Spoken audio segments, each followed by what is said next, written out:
स्वयं भगवान श्री कृष्ण ने प्रकट होकर के पूज्य बाबा को कहा कि भाई जी का नित्य संग प्राप्त करो। 24 घंटे में सूर्य निकलने से लेकर सूर्य अगले दिन सूर्य निकलने तक के 24 घंटे का समय एक बार भाई जी के दर्शन कर लिया करो। यही हो गया अखंड वृंदावन का वास। भाई जी का देह वृंदावन, सचल वृंदावन है, उनके भीतर हमारा बिहार चल रहा है।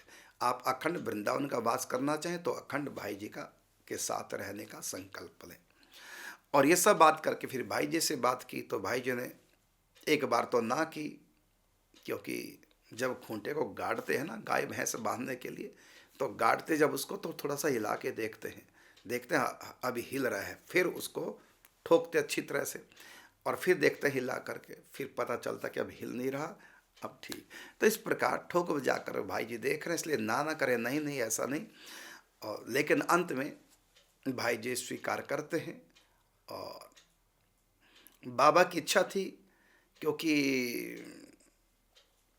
एक बार पहले ही बाबा अपनी माता से मिलने गए थे। वो कब, जब वायु गठिया का रोग हुआ था और कुछ अंश में ठीक हो चुका था। और सेठ जी ने कहा कि मैं अब बांकुड़ा जा रहा हूँ, वहाँ से मुझको कलकत्ता जाना है और आप इस समय रोगी हैं, तो मेरे लिए थोड़ा विघ्न बाधा होगा और मैं जिस कार्य के लिए जा रहा हूँ उसमें विक्षेप होगा।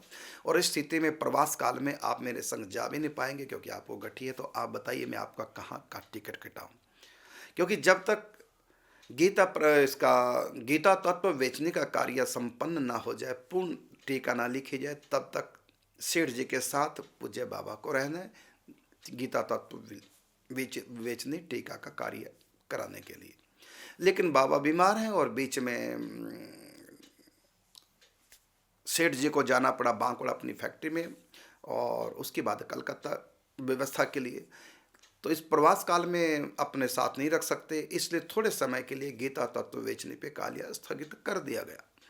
और बाबा से कहा बताइए आपका टिकट मैं कहाँ का कटाऊँ, मैंने गोरखपुर जाना चाहेंगे, कहाँ आप जाना चाहेंगे। तो अंत में बाबा के मन हुआ कि मैं रोग की स्थिति में किसी पे क्यों भार बनूं, और चलो मैं एक बार माँ से भी मिल आता हूँ और उसके बाद फिर सबसे मन हटा करके और भजन में लगूंगा। तो कहा कि मैं माँ से मिलना चाहता हूँ, तब तक आप हो आओ बांकुड़ा अपने कार्य के लिए, फिर वहीं कलकत्ता में आप जाएंगे, वहाँ पर मैं आ जाऊँगा और तब तक मैं कुछ और ठीक हो जाऊँगा। तो व्यवस्था करा दी गई और एक सज्जन सेठ जी के कहने पर पूज्य बाबा को उनके गांव फकरपुर डिस्ट्रिक्ट गया, बिहार में छोड़ आए। वहाँ रहे और औषधियों का उपचार माँ ने किया और हलवा बना बना के अपने बेटे को खिलाया, सन्यासी बेटे को। बड़ी प्रसन्न हुई माँ कि मेरा बेटा मेरे पास आया मिलने के लिए।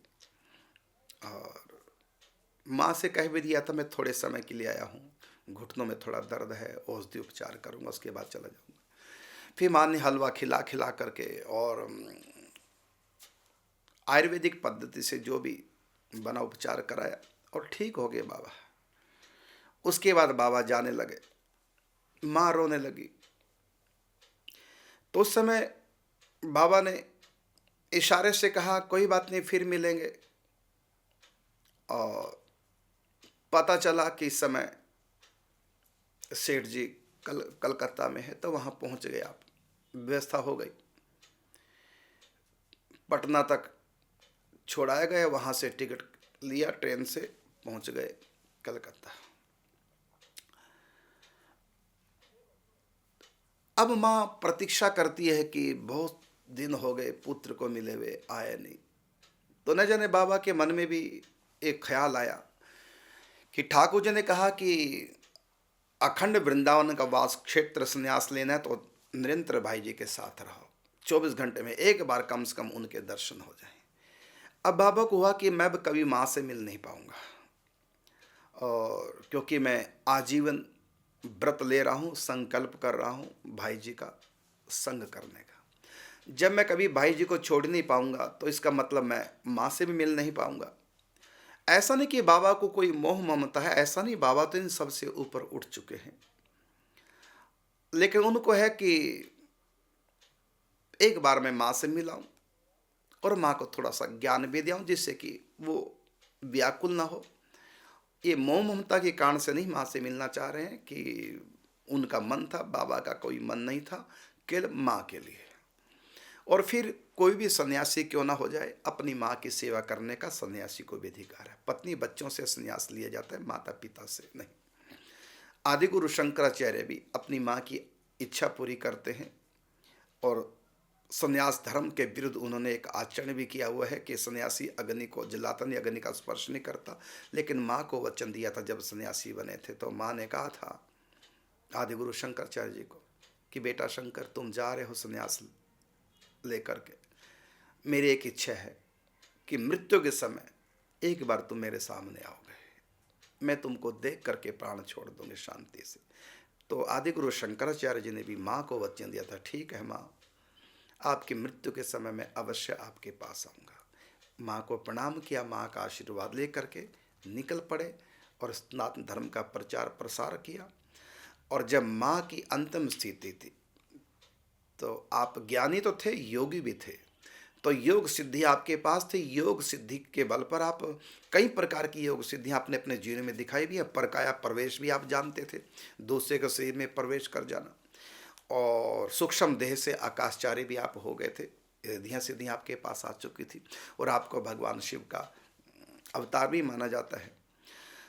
तो जिस समय माँ की अंतिम स्थिति थी तो आदि गुरु शंकराचार्य जी को पता चल गया योग सिद्धि के प्रभाव से। उसी समय आकाश मार्ग से, हर किसी को दिखाई नहीं दे रहे थे, आकाश मार्ग से माँ के पास आ गए।